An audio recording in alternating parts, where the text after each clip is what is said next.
Well, welcome friends to session 2, Creation, Fall and Redemption, a framework for building. So we're going to be talking today about how we flourish. How does education help us flourish?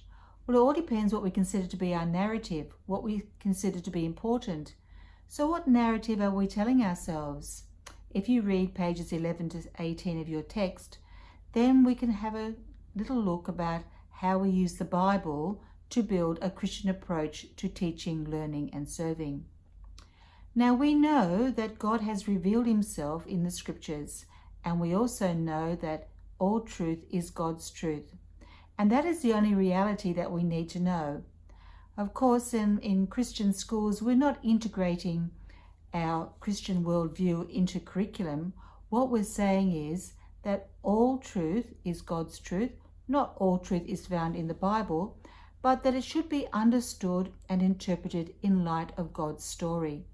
Unfortunately, a lot of our curriculum documents and syllabuses have been written from a secular humanism viewpoint. Now, this secular humanism viewpoint is based on the Human Manifesto, a belief system that is at the heart of many of the humanistic curriculum statements. Now, this document was written in 1933 by 30 prominent men.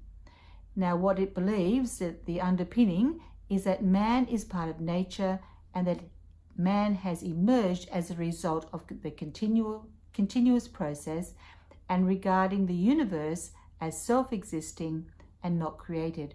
So you can see that the humanistic viewpoint is opposed to our Christian worldview.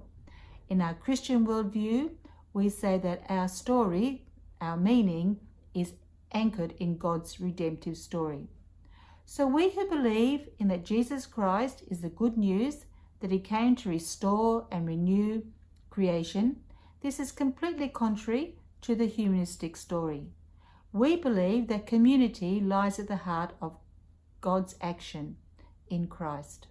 A Christian school is a God-fearing, Christ-centered community where teachers and students learn to live the way of Jesus. As you can see when you read the outline, there are a few activities that we are asking you to do. We're asking you these following points to consider. What are the national goals that you have in your country? Are these important in the lives of the students? In what ways have these goals impacted students and teachers and families? So why is secular education a distorted education? So once you've unpacked those, then there's a little bit more to do about you, yourself. How did you come to know Christ? Who was it that led you to become a teacher? And could you think of 2 metaphors that best describe how you see your role in a Christian school? And then a little bit further on in the session, we want to talk about beliefs. How controlling are the beliefs that we hold? What are the students learning in your classroom?